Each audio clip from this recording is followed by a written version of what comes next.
Hey guys, what's going on? David Avalon here with my co-host Robert Drysdale for another episode of Breaking the Guard. Robert, you're coming back from your travels. Where were you this time? Yeah, I just got back from London. I was there for a few days for a little bit of work, a little bit of fun, just like 4 days, quick trip, Nice. back and forth. Great to be back. Went to British Museum. I went to a castle called Hever Castle. It's like a small castle. Went to the Shakespeare Theatre. Not the original. That one burnt down. Like it's a replica. So Romeo and Juliet. That was pretty cool. That's cool to be able to see it in the Shakespeare Theatre. Yeah, man, that was awesome. You can see it, and even everything, like outside, like the stairs leading up to the balcony. I had like a little balcony, like right next to the stage. It is exactly as it would have had been, 400 some years ago. So it was very, very original. The play itself was not. They try to modernize it. We had like a bunch of teenagers dressed the way we dress today, like modern wear. And they try to give the modern twist to it, which I'm two minds about. I think it lost. I mean, the play's still great, but I'm more traditionalist. I think I prefer something closer to the original. Everything was so traditional, except the way the actors were dressed, right? That's what kind of took some of the ambience away. Because for a minute, it almost felt like I was traveling in time. I think I lost some that second the play started, but it was great. Overall, it was great. A modern take on Romeo and Juliet. I would imagine with a lot of phone play. Yeah. No, I mean, they didn't have the phone, thank God, but they had like everything. But they had like bicycles, and they had what was the other one? I'm just like it was. Yeah, that's the only thing I wasn't crazy about. But everything, I'm surprised how many kids were there. I thought it'd be a lot of old people, like a lot of like young people. So I was surprised. But anyway, that was like probably the highlight of the trip. What else did I do? Not much. Just got back on Friday, back to the grind. But yeah, man. So I know you went hunting recently. Yes, sir. Did you kill anything or no? Yeah, I got myself an elk. You got one? Yeah. With the bow? With the bow. That's badass. So I actually put a video of me eating the heart raw.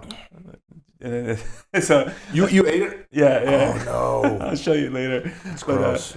So like the whole story, I finished the jiu-jitsu camp here, which went great, and then that very day I drove up to Elko, Nevada, which is like right on the border of Idaho, pretty much. And we get up there.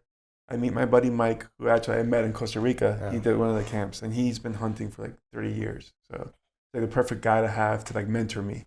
I was a white belt now. I'm like, okay, I'll learn the ways. So I did all the studying I could do here. I did practice a lot with shooting and whatnot. So we get there day one. We wake up 5 a.m. We go glassing, which essentially is when you get binoculars and you start looking around on a hilltop to see where the animals are. And fortunately, that first day, ton of elk. Yeah. At least for me, it was a lot of elk. You saw like 3 different herds. They were making a lot of noise. So we set up a plan, or he did rather, of how to intercept one of these herds. So we go down through the forest a little bit. We get on the trail. As we're walking on this trail, we hear some wrestling in the bushes. So we drop our packs, and then he makes an elk call. He essentially has like a little like diaphragm thing, which is like a whistle, so you can make the elk calls.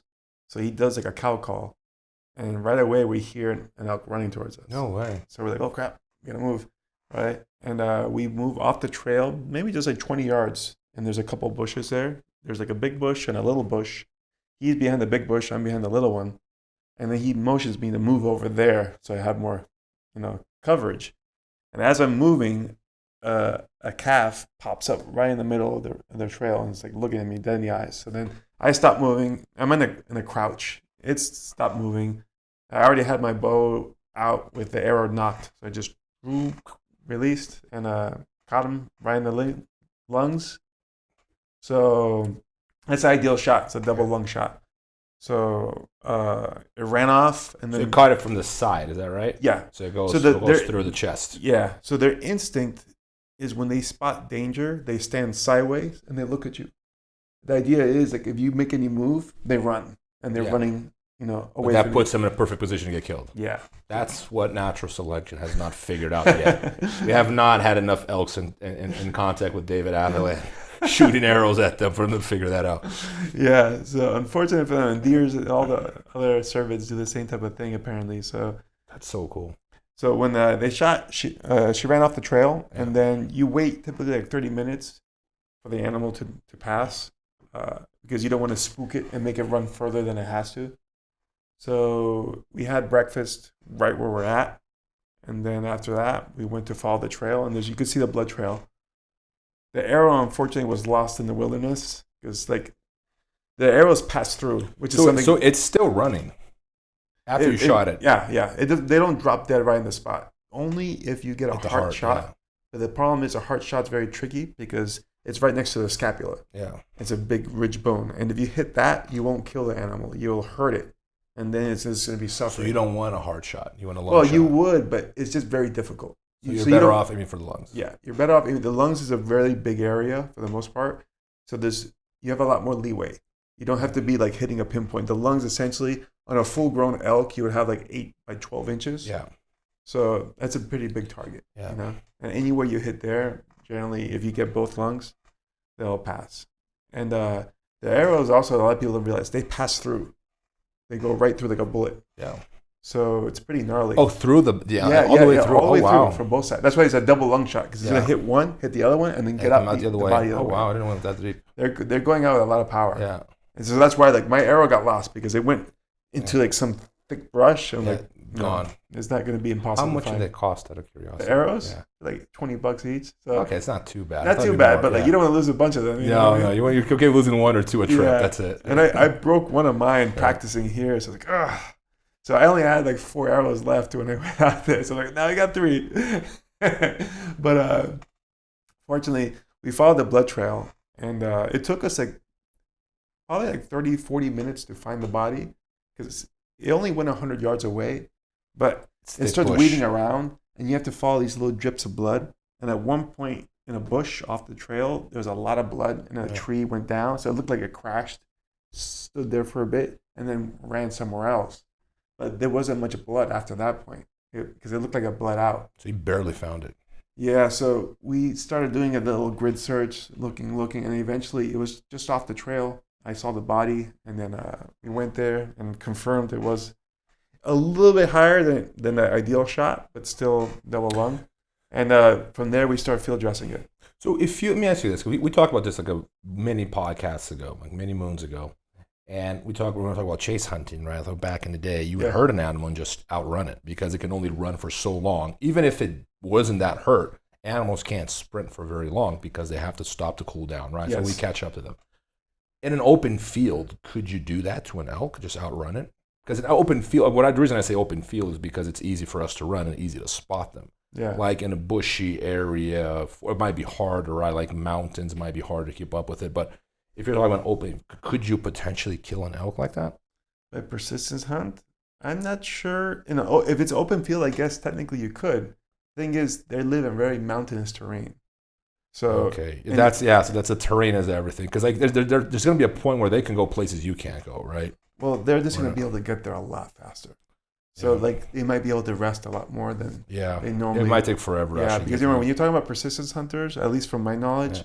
They're like the Aborigines in Africa, plains. Yeah, I'm thinking like... And it's also easier to track. When like I said, this elk was only probably less than 100 yards away, 40 minutes to find. And it's not moving. It's dead.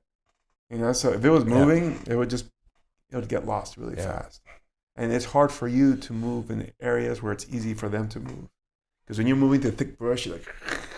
And you're making all this noise, and you're going slow. They can just run through it. Yeah. So I think in those areas, like it'd be hard.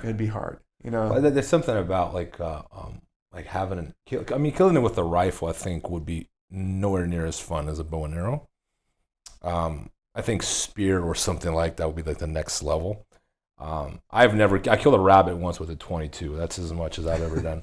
But it sounds like you're gonna get an angry email, some animals activist, David. Just so you know. Yeah. As soon as someone listens to this podcast. Well, just so they know. We harvested everything, so I ate.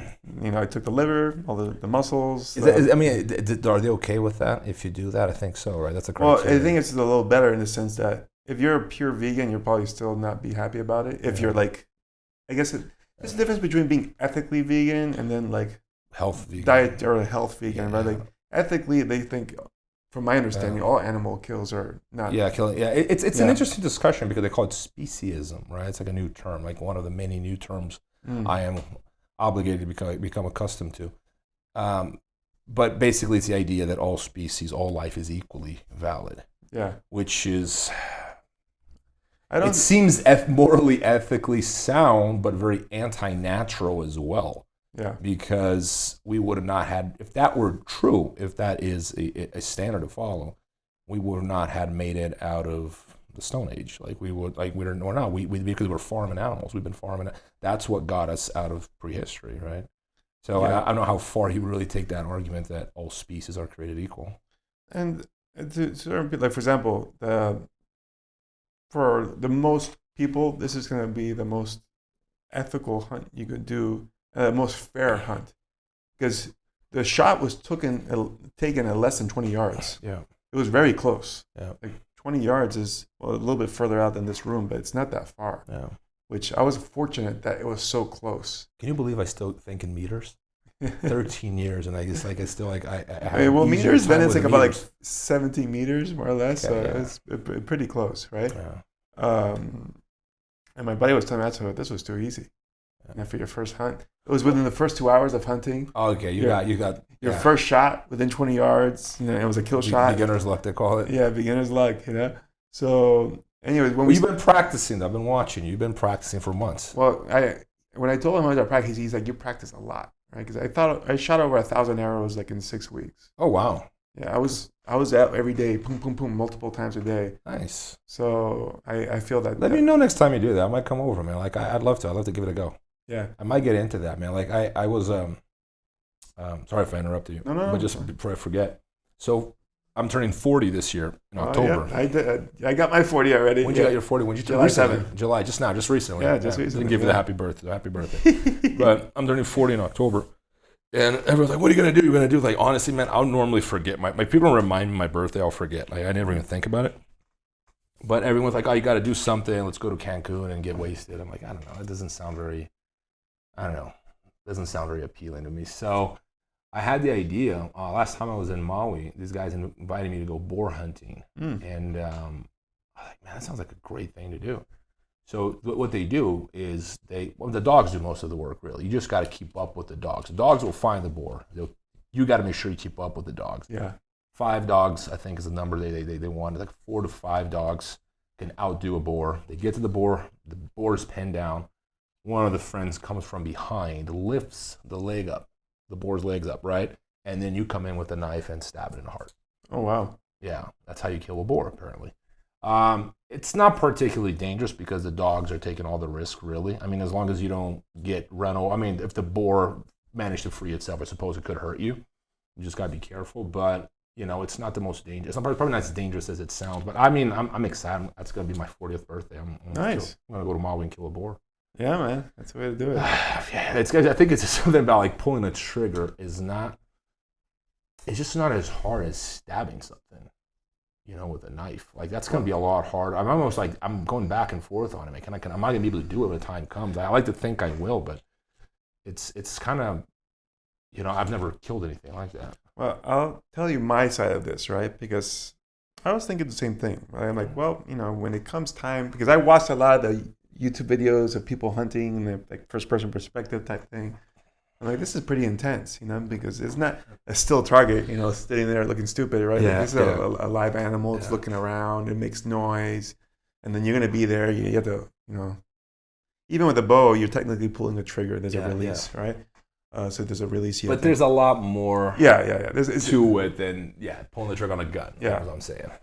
So you're doing all that. I'm like, oh, I wonder how that's going to feel. So I did lots of visualizations. Like, I treat this like a competition, yes, right? Exactly. I did a lot of training. My buddy told me practice a lot of kneeling shots because there's going to be times you're going to be shooting from your knees, which it ended up being. So he was on the money on that, right? But when it came to it, I just boom. And then afterwards, he's like, how's your heart rate? I'm like, like normal. Fine. Like 70s, 80s, right? And it's like, I didn't feel like any different. And then the second part, I thought, well, field dressing the animal, that's going to be kind of gory, right? Because I had to cut that skin in and pull I mean, I'm assuming he's like helping you do that. Yeah, He's never done it before. I bought an online course on elk hunting. I buy online courses too, right?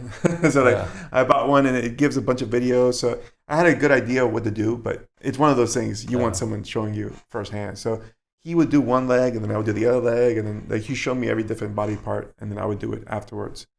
And it's a lot less bloody than I anticipated. I guess a lot of it is because the animal bleeds out.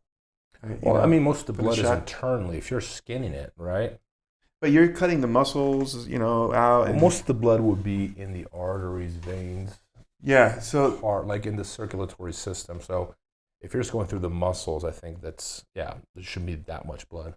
Yeah, there's a lot less blood than I anticipated, like very little. It's kind of like just butchering meat, which I do all the time. So I'm like, oh, it's just butchering meat. But you guys carry, I mean, it's a lot of meat. I mean, it's an elk. Well, this was a smaller elk. So like I said, it was like a calf, probably like a year old, somewhere around there. Yeah. So not on the big side. Baby killer. It's a youngin. The meat's more tender. It's like eating veal. Right? Yeah. So because I told my buddy afterwards, like, was that like a good shot? Like to go for this? He's like, oh yeah. So I'm like, okay. So it's probably about like 200 pounds or something, the actual animal. So I was able to drag it a little bit just to because it was in a bush. I dragged it to like an open area, and then we field dressed it there, and we deboned it there. So pretty much you skin down one leg, the torso, the other leg, and you essentially use the skin like a tarp. Yeah. And then you do all the cutting there. It's interesting is that the front shoulders have no bones or joint. It's only like fascia. Really? Yeah. So like to cut off the front legs, you just knife and the leg comes off. It comes off. It's like, oh, I guess that makes sense. They don't have to spread out wide. They're only going this way. Yeah. The back legs have a hip joint, of course, and then you have to keep more of that off. You just twist the leg and it pops. Break it, yeah. And then you finish deboning it, and then the head. So you bought a course on how to do that? Yeah. Okay. Yeah. But he, I didn't really need the course because he was walking me through everything. Yeah. But I mean, even with the course, I'd rather I would want someone who's done it before next to me the whole time. It's always different in theory versus application. Yeah. And the head's pretty gnarly because you have to twist it off also. Like you cut off a little bit around the skin, around the neck, just to get some of the ligaments and tendons loose, and then it's just twist, head pops out. And you have to keep the head to prove that the sex of the animal that you hunted. So you put the tag on the ear. And then you got to report that to someone. You report it, and if you're gonna have the meat processed by any butcher, they're gonna need to see the head to prove that you had a valid license. You think hunting might be something that's under threat? Just thought about that. Like, I'm not sure. I know there's gonna be pushback. I can see, but I can see this being a next cultural war, like the ethics of hunting, because it's been such a constant push towards what is perceived as political correctness, that I wonder where it ends. Like, when is it going to stop? Like, I think that hunting might be a next trench in this war. Like, are they going to push to make it illegal? I might want to get my hunting before it becomes illegal. I'm serious, because I think that I wouldn't be surprised if it's like a year or two this just made it illegal. Period. Well, it would be a very ignorant thing, right? Well, because but that's what they champion. All these hunting. All the fees you're paying towards a hunting license, getting the tag and applications and all that go towards animal conservation, because you're not just hunting willy-nilly. You're hunting a specific animal. So for me, it was antlerless elk. Yeah. So essentially it's female or young, right, that you're hunting. And because there's an abundance of them. There's more of them than that. Yeah. So like the big trophy elk with the antlers. Yeah. My buddy, I guess he said he's been hunting 30 years. He's never got a tag for one. They're very difficult to get.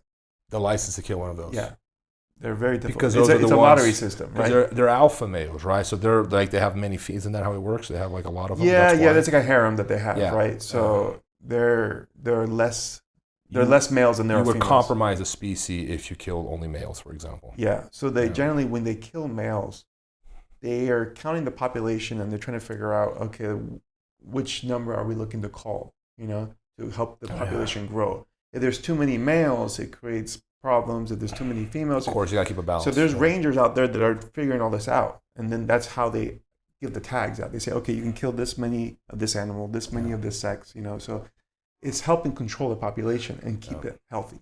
So, and the reality is, unless you're going to oppose all meat consumption, hunting is just like getting meat from the grocery store, except you're doing extra steps. I think it's just there's something more humane about it, because it is, because the animal lives a free life. Yes. And it gets killed relatively quickly. and that's it. Yeah.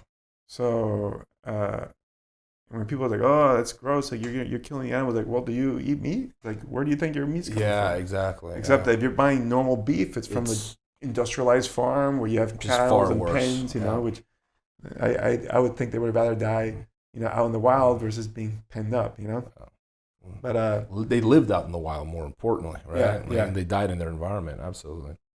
So the interesting part about this is getting the heart out, which I was telling you about. Oh yeah. So you have to cut around the membrane because there's a lot of tissue that holds the heart in the chest cavity. But then at a certain point, you just rip it out. Yeah. And it's like, boom, and it just pops out. And the lungs are attached to it. So that's when I confirmed the shot because you could see the arrow hole through both lungs, And then you cut out the lungs. And apparently my buddy was saying earlier that, it was like a Native American tradition, like to take a bite out of the heart after your first kill. Is that healthy? I don't know, but I was like, that sounds kind of cool. Yeah. YOLO, right? So I bit it. And, it wasn't as bad as I thought it would be. It's kind of chewy, what? No, it's more like unseasoned meat. Oh. It's like, okay. Did you manage to actually get a chunk and chew it and swallow it? Yeah. Okay. Yeah, I'll show you the video afterwards. Yeah. Okay. All right. So you bite it in. It's not that. Again, it's not that bloody or anything like that. So it's just like meat. I eat heart. Like cow heart. I've never eaten cow heart. I mean, Brazil, it's very common to eat chicken heart. Like it's on the menu all the time. Yeah. But cow heart's the same. It's kind of like a fillet. The only difference is like the first part of the bite, kind of like sinewy. Yeah. Like membrane, but then the rest is kind of fillet-ish, So it's a muscle meat. So it eats very similar to any other meat you would eat. Yeah, got it. And that's great, man. It's quite the experience. Yeah, no, we did that, packed everything away, and then you have to hike everything back. Yeah. Fortunately, we weren't that far from camp. But then we got to eat some of it that day. I cut up some steaks from it. Delicious. And you put everything in the cooler. Elk meat is delicious. Yeah, it's pretty good. I'm preferring the bison still over the elk. But the elk's really good. And I made some here. Like, I had to bring it back here and then clean up all the meat afterwards. Yeah. That was more work than anything. It took me like 6 hours. So, taking off fat, membrane, chopping up the steaks. I've never done any of that. Vacuum sealing it, freezing it. It would take me, I don't even know where to begin. After the first 4 hours, I messaged my buddy, like, how long does it take you to do this? It's going to take you a while. You have to get used to doing it. I'm like, oh, God. And you needed a really sharp knife. If your knife, like my knife started getting dull after a few hours. You got to sharpen it. Yeah, I was like, oh God. So I got my hunting knife and I started using that to Yeah, man, that's quite the experience, man. Like I would love to do something like that. Like I think I never had the urge for it, but I'd like to have that experience. You want to cross it off your bucket list. And one of the better parts about it is just that actual camping experience, right? Because when me and him were there, we were the only people there. No one else. So just me and him, we're walking in the wilderness. Our camp is set up in a nice, trees. So we have coverage. We're grilling up steaks, from the elk. You have a pure night sky. You can see the Milky Way and everything. So it's just, and there's no phones, no internet, no. It's very peaceful. Super peaceful, So I got to see the other side of hunting, the more real side, when it was his turn. Because he was graceful enough to let me go first. Yeah, because his thing is actually what you were kind of mentioning before. He wants to try to bring in new people to hunt. Oh, let me know. Let him know I'm interested. I'll go on. Yeah, I'm sure you. Yeah, I'd love to, man. That sounds like such a great experience. Yeah. So when he went, unfortunately, he had a much tougher time. The elk started moving north. It looks like they were going towards Idaho. So we had a hard time killing him. We had a couple close calls. We had one standoff that was a 90-minute standoff with an elk. Yeah. Where essentially. We found one bedded. It was in between a bunch of trees, so we could see the body, but not enough to take a clear shot. Yeah. And we had to, he was creeping his way towards it. So it took it was about 90 minutes of trying to inch your way through without making noise because it was awake. It was just lying down. And he was within 50 yards, and then it started to rain, and it got up. And we're like, oh, great, because it was facing this way, and if it walked a few yards there, it was a perfect channel for him to shoot. But it made a quick little U-turn and went the other way. Gone. It was 90 minutes resting on your knees, You know how that's like you. I can't do 90 seconds, man. 90 minutes. Yeah, and you're just like holding there, and, and you're slowly unfolding, like going from knees. It's like being a sniper. Yeah, that's what they say. Sniper is like it's the hardest job of the soldier because you have to, even the training, you have to sit there for I don't know how long it is, but like something like a day. And if you got to pee, you got to go number 2. You got to go if you can't move, that's part of the job. Is you just got to be on target waiting. Yeah, you would think, sitting down for like an hour doesn't seem difficult. I'd be terrible at it. I get fired for if I could get out of it. I wouldn't lie. I don't think I could, man. Like just stay in the same position for that long. It sounds awful. Well, no, we I started we were both double knee, and then I went knee and butt. Okay? Yeah. Then you have to knee change. and other butt. Then Indian style. Yeah. And then at the end, since I wasn't shooting, I'm like, I'm just gonna lay down. That would have been me after 5 minutes. I was laying down, and then I just come up, sit up a little bit, see if I could still range find him. Okay, he's still oh man. And he had to obviously stay in a position where he could shoot. So his leg fell asleep at one point, and he had to use his hand to move his leg around. Oh, that's rough, man. Yeah, but it was fun. Some of the close calls we had, and there was one where we were pursuing them. And then he had taken a shot, but it was really far, 75 yards, and it was just underneath it. It ran off, and then we were trying to intercept them. And they're smart, So once they're spooked, they're very cautious. So it's 5 steps, stop, look around. 5 steps, stop, look around. And they were going up mountains. So this kind of thing, it's hard to chase them up the mountains, So we're trying to cut them off on the other end. But at a certain point, they were going to cross a boundary, we're gonna lose them, So we had to make our move. Didn't work out, but that's awesome, man. For sure. I'm glad you had that experience. Are the Olympics over, man? Just kind of switching topics. Yes, they are over, right? I don't know who won. I know at least for wrestling, the U.S. got the most medals. Nice. So that was a big. You see that guy? There's a guy. He broke a record for Mijaín Lopez, a Cuban guy. I met him when I was in Cuba. Oh, okay. I met him. Big dude. He won. He's the only guy who have ever won 4 consecutive Olympics. Oh wow! Greco-Roman heavyweight division. Oh, even over Carolyn, right? No, yeah. Carolyn had 3. Oh, he outdid Carolyn. Yes. Rulin messed him up. Yeah. So that was going to be his 4th, right? So this guy, Mijaín Lopez, he did 4. That's 16 years. That's amazing. Being on top of the world. That's surreal to me because. If you think of jiu-jitsu, think of a guy who's been on top of the world forever, like Buchecha, right, for example. Right? How long is that? We're talking 6 years where he was on top of the world, 7 years maybe, right? Or like Bruno Malfacine outdid. Bruno did 12 years, which is very impressive. I think he's got 12 world titles in same division. So he's won 12 consecutive, something like that, right? But this guy's 16 years, man, on top of his game. So that means he would have been something like 20 in his first Olympics, won. And then 36 to win, or whatever that, It's super impressive because I was telling my girlfriend had sent me an article, or I think I sent her one. It was a swimmer, a U.S. swimmer. He won the Olympics gold at 20 years old or 21, retired, and then he just fell off the wayside. Apparently, he got into drugs and he got overweight, and then after 5-6 years of eating crap, he decided he was going to go back into the Olympics. He got back in at 35. What gold medal. What sport is that? It was swimming. I forget which one, but he won a gold medal. At 35, oldest swimmer to win a gold medal.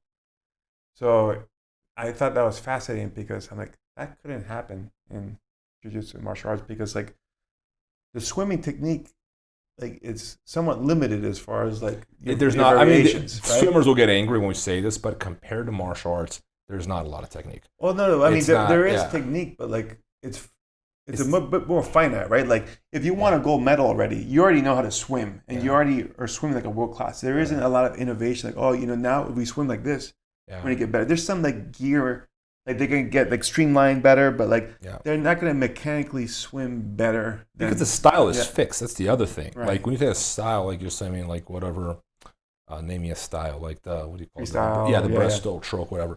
There's a way you can't swim differently. You can't come up with a new, you have to swim. That's what, it's a style, at the event, yeah. So it doesn't change. The swimmers get better, the training technique gets better, but the style is the same. Whereas martial arts, every tournament, the styles are changing. Yeah. It's very fluid. So if we look just at, right now, MMA, 16 years ago, it's the Stone Ages. Yeah. like the technological evolution of all the moves is just, it blows away everything back. Like if you were like a champion in like what, it would have been like 2006, 2007. It's kind of almost worthless to like being a champion now. Yeah. Like they're very different worlds. Yeah. Because our sport is evolving so much and it's so complicated that even if it stopped evolving, just the amount of technique that you have to learn is enormous. It's a huge problem because you have, as an instructor, you know this, you have an enormous problem in your hands because what is it that you select to teach? You have to make choices because you can't teach at all. Yeah. Like if I wrote a curriculum once, and I remember it took 2 years to go full circle, and it was limited. It wasn't even that extent. So you're going to learn like 2 techniques a day every day for 2 years straight before you go back to the beginning. That's a lot of. That's a lot of moves. That's a lot of moves. And I remember when I wrote this, it was something like 400. Like it was like it's not even. It doesn't even scrape the surface. There's just so much more because there are variations of the same move. Yeah. Right. So you have to make decisions as a coach as to what you're going to teach your students, and you're talking about a big group of people and they have different ideas of what jiu-jitsu is. So, for example, you're going to go, I'm going to teach a lot of fundamentals. And then you're going to please a lot of students who they aren't perhaps very athletic or they're not very flexible. They got a gut on them, so they can't do a lot of fancy stuff. And then you're going to get your hardcore purple belt that's 22 with a shoulder roll gi who's obsessed with like jiu-jitsu videos on YouTube and spends half of his life on Instagram. That guy wants advanced technique. He wants what's new. He associates new with good. Yeah. Right? He makes that association. And you got those 2 demographics on the same mats. So you have to make a decision what demographic might please. And there are a lot of gyms that pick one demographic or the other. Right? I've always tried to run things somewhere in the middle, which I think is one reason I've always managed to have like a big program. I've always had a lot of guys in the gym, but it's very hard to keep the margins. I get people who feel it's not self-defense enough. This is not, it's too complicated for me. And then you get the guys that are obsessed with birimbolos and they're disappointed. Turn that off because they're not getting enough birimbolos, because that's all they want to do. Do you think they want to learn an armbar from closed guard? Yeah. That's below me, in their mind. But that's like 2% of your students, 3% of your students. So you have to find a balance of what you're going to teach and what you're not going to teach because, and like you mentioned, and there's new stuff coming up all the time. I'm almost like, I want to even like shorten, instead of like expanding the canon, making it even smaller and just give people an idea of what those rabbit holes are. And if they want to run with that rabbit hole, that's on them. Because as an instructor of like 300 some students, I can't focus on margins. I have to focus on the body of what the group looks like, right? To have a healthy group. Super tough decisions though, because you're going to get I struggled with this in the past. You get pressure from all ends. Who do you teach for? Because if you have a bunch of like 20-year-olds that don't have a life, well, that's easy. It's simple. Yeah. Or if you have a bunch of moms that just want to learn self-defense, well, that's also simple. What if you got them all? What do you do? Yeah. Yeah, that's what makes the training for the sport so difficult, but at the same time, it makes it very interesting, right? Because there's more than one way to win, right? Like, so with swimming, it's something that's very like binary in a sense. Like, you just have to go fast as you can this way. But jiu-jitsu or MMA, there's like, well, you can win by striking, you can win by, wrestling, you can win by submissions, you can win by pinning or control. So like, that's why I think it's the most complicated but most fascinating sport in existence. I'm with you. We're biased, so super biased. Yeah, super biased. But like, I can't think of it. I've made the argument. I think jiu-jitsu is more complicated than chess. Like, I can't think of anything that's more complicated because it's emotional too. There's a lot more. There's a lot more emotion involved. There's a lot more variables. There's a lot of physiology involved too. The other sports, like we're talking about the extreme of exhaustion here all the time. You can be exhausted from wrestling in 3 minutes. Yeah. Even if you're in shape, you don't want like 3 minutes. You could be an Olympic caliber athlete and gas yourself out in 3 or 4 minutes, depending on how hard you're going. Yeah. Like not many sports, soccer, that doesn't happen. It doesn't happen in other sports, But like like going back to the technique thing, man, and this is where I don't think anyone's ever really figured this out because I don't think there is a solution. Perhaps there isn't, but we can all agree that the common denominator for success in fighting has very little to do with technique per se or specific techniques. Of course, you got to be technical, you got to know stuff. That's not what I'm saying. Because if that were true, if there were a particular style that is dominant, then everyone would naturally gravitate towards that style and all the champions would look exactly the same. Yeah. But if you follow, let's say, whether you want to follow IBJJF or any other league, doesn't matter. Just watch the champions, right? And watch, from roosterweight division, let's say, from the first to third place in all divisions, let's say black belt, and you analyze their styles. Very different. Very, very different. Even in the lightweight divisions, you're like, okay, they'd prefer to be in guard, play guard. But if you watch how these guys play guard, it's not identical. They have their own styles. It's similar, but it's all different, right?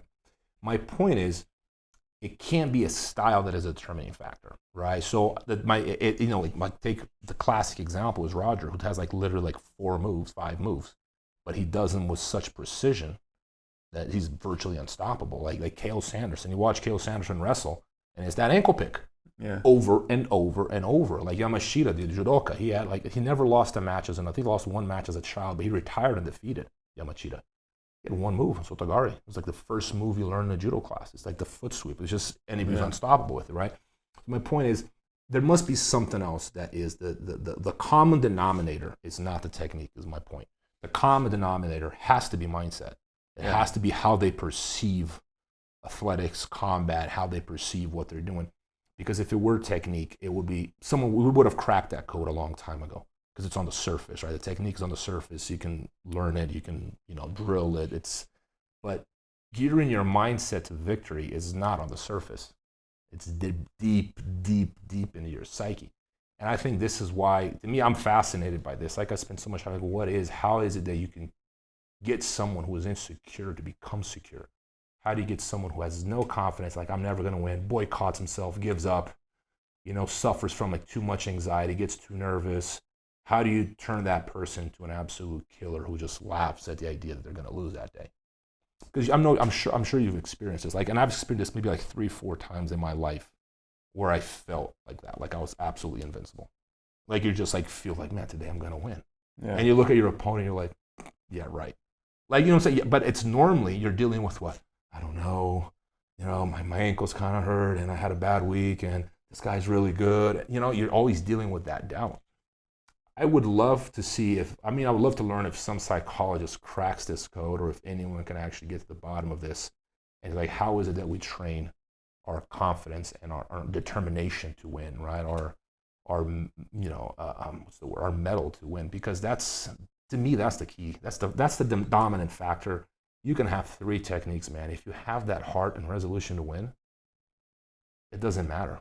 2 techniques will win you a world title. It's not the amount or quality of the technique. It's just, I think it's something deeper. For sure it is. I can think of a few times as well where you hit that flow state, if you will, where you're in the zone. Yeah. I know for me that was 2009 for ADCC.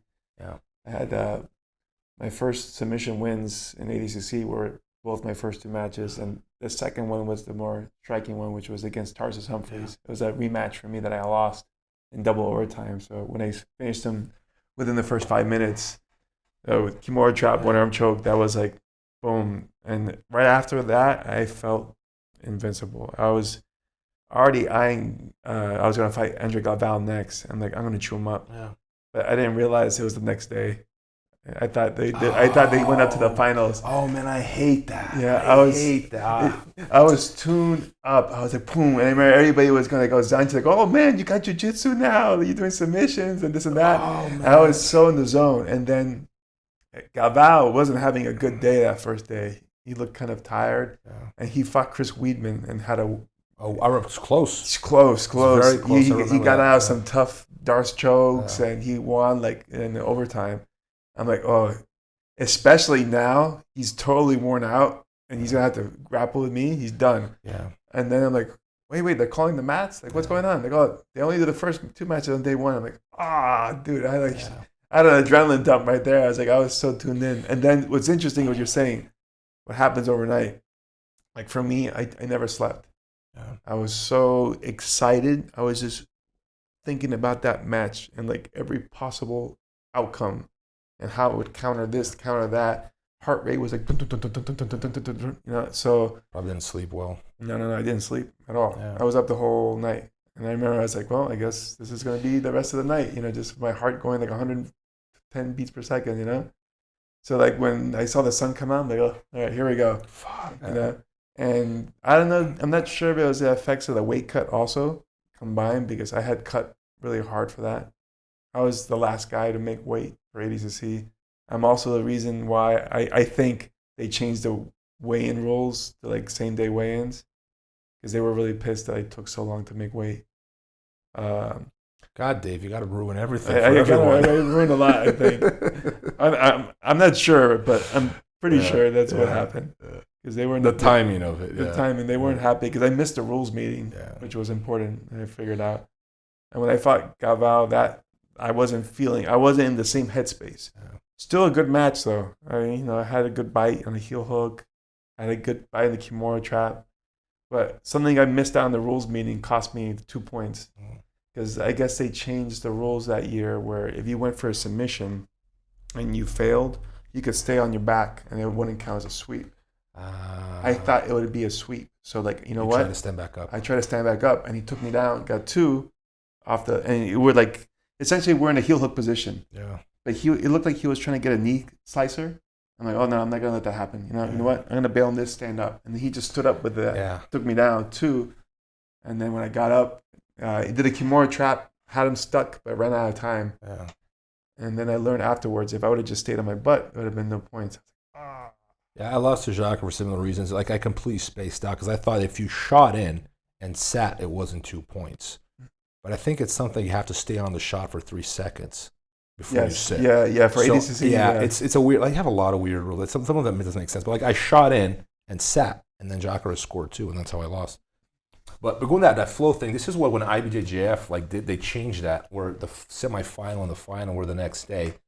When they changed that, I was no longer competing. I was so thankful because I think they changed it. I stopped. My last year was 2007. Was the last time I competed the World Championships. And in 2008, I think is when they changed it. My 9, 10. It was like right after, right? Whatever that was.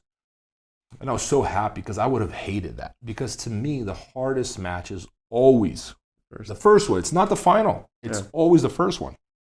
Physically and psychologically, both. Right? Because when you go back home, not only do you cool down, you go back to that state of anxiety and doubt, but you lose that. More importantly, you lose that flow. Yeah. Because the flow is a buildup. It's not something, I mean, maybe there's some guy out there who's genetically gifted who wakes up every morning in that flow zone. Like maybe Michael Jordan's like that. I don't know. Maybe there are these people that are excellent and they have that psychological advantage, which I strongly believe is genetic. I think to a large extent, not completely, but I think some people just have something that other people have to work really hard just to come close to. But I never had that. Like, I have to build up my confidence to that flow zone. So I that's why I always like the longer the tournament went, the better. I hated super fights because that's your first fight every time. Yeah. Like, if I have to tournament like 4 or 5 fights, like better. Like, the more the better. Because I feel like I personally benefited more from that buildup than other people did, physically and psychologically. Physically, I always died my first. I almost I lost count of how many times I'd crawl off the mats. I have nothing left in me. How am I going to come back from my second match? Give me 15, 20 minutes, catch my breath. Still a little winded a second fight, maybe tired from the first win, strategical win. Sit my final, I'm flying. Like, on the final and I win, I'm like, oh man, I feel great. I can go again, And that's why it's just such a mood killer to stop the tournament, the semifinal, send everyone back home. That's the other problem, is the injuries. If you got a bad toe, ankle or something, you keep going. Yeah. When you stop, cool down, eat, shower, sleep, next morning, man, you're in pain. And now you got to go back in there and warm up and do it all over again. I think it's a terrible idea to do that. I think you should get it all done in one day. I think almost every competitor would agree. I think very few people would prefer to go home, take a break. Because you're resting. You're not resting. You're just losing that flow and you're just like giving your injuries an opportunity to scream at you. Yeah, I think especially for like a 16-man tournament, 4 matches in one day is not asking a lot. Now, if it was like, I see some of the trials now, they're like 128-man brackets. Okay, maybe you that's 6 or 7. Is it 6 or 7? Yeah, like maybe you want to rest. Honestly, I've done 10, man, in one day. Oh, that's gnarly. I've done 5. Yeah, that was the day before I got my black belt. It was Brazilian Championships, 2003. I beat some big names in jiu-jitsu. I'm not going to mention names, but I beat some big names. I did like 2000. I won my weight class in the open. All submissions, but by one match. One guy in the big name jiu-jitsu community. I beat him on points. Everyone else by submission. all in one day, back to back. It was like and I felt great, man. At the end, at the final, man, I felt like I could. I mean, I was hungry. My body was tired. Yeah. Like my body, I could feel my body like you need to eat. But my mind and lungs, like if I had to run 3 miles, like I would have been able to run and knock out because like my body was awake, so to speak. That year we also won. That was a big day because we were like a few points behind BTT, and when I won the Open, we barely passed BTT to claim first place. Oh, nice. So I won the day for the team as well. So that was a big day. I got my black belt the next day or the next weekend, whatever it was. But yeah, man, like I like that flow. I like longer. Believe it or not, man, like the more matches, the better. The only issue is the food. Yeah. But I didn't know this at the time. Like before I go, like, oh, I'm gonna eat a hot dog.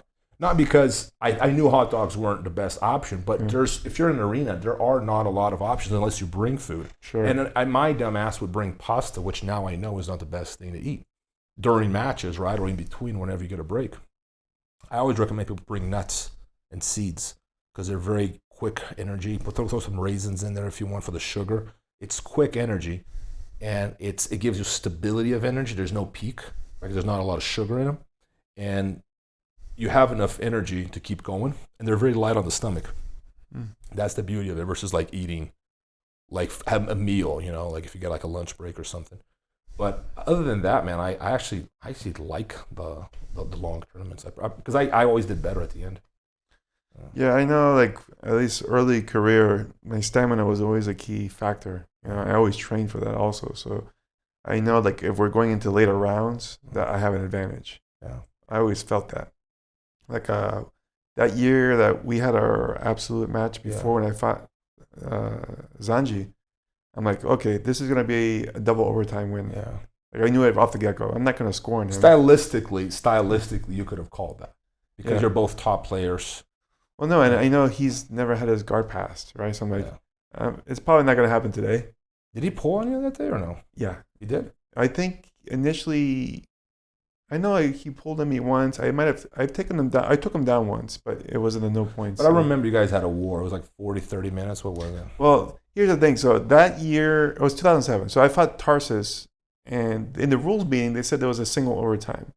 But I lost to Tarsus in double overtime, which I'm like, how is there two? Like, we can call it two. So I'm like, oh, well, that's convenient. Okay, fine. The 2 is the limit. And he's like, yeah, 2 is the limit. So when I went to the absolute, I drew Zanji. I'm like, okay, I'm going to beat him in double overtime. Because I know that I'm just going to have to drag him out, wear him out. So when double overtime ends, I'm like, I got this. Yeah. And like triple overtime, I was like, yo, what happened to do? but this is the thing. It was a 25-minute match. This is a constant complaint. See, like their rules change. Like I think that the referee kind of they kind of make it up as they go. Like it's one of the this is a constant problem. Like, last year, you see what's happening all the time.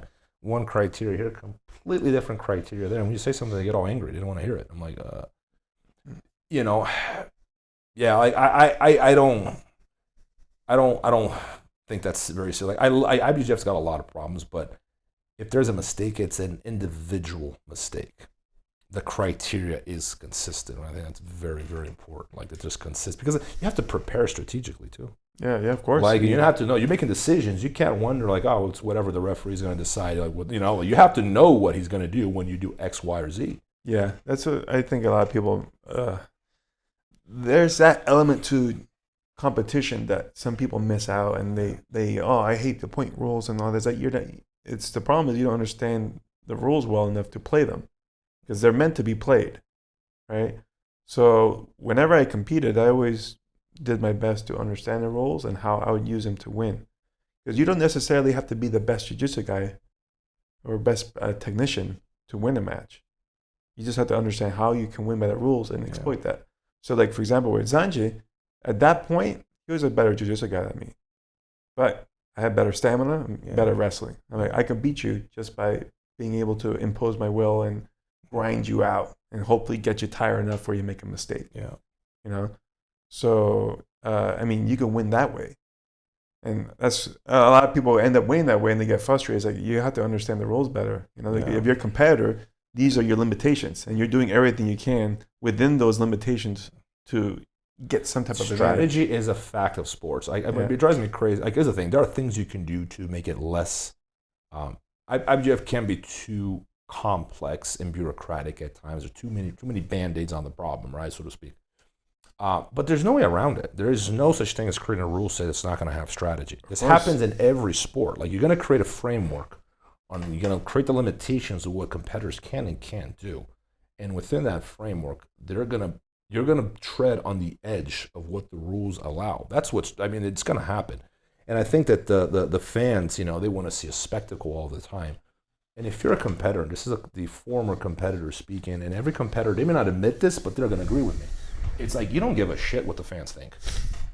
You want to win. Yeah. I go out there to throw a show for the fans. I'm like, yeah, that's what you tell people because that's what people want to hear, right? If you're winning and exciting this style, it's because you are exciting by nature. It's not a choice to be exciting to please the fans. You walk in there, you want to win, right? That's what you're trying to do. If you end up being, I had moments where I was excited. For the most part, I wasn't exciting to watch. I'm not an explosive guy to begin with. But to me, I don't give two shits. I want to win. That's what I was doing. It was about, I think that some people are naturally exciting to watch. They have that. Like, for example, Jacques was an extremely explosive competitor. Like, he had that, right? So for him to throw, and he's got really good judo, so he'd throw out amazing throws. It's easy to like that as a fan, right? But to say that he's doing that intentionally to please the fan, I don't buy it. It's when people say, I only go for the submission, I'm hardcore. I don't buy it. I lost because I only go for the submission. Bullshit. If you could have won by advantage, 1,000%, you would have preferred that than losing because I only go for the submission. I don't believe it.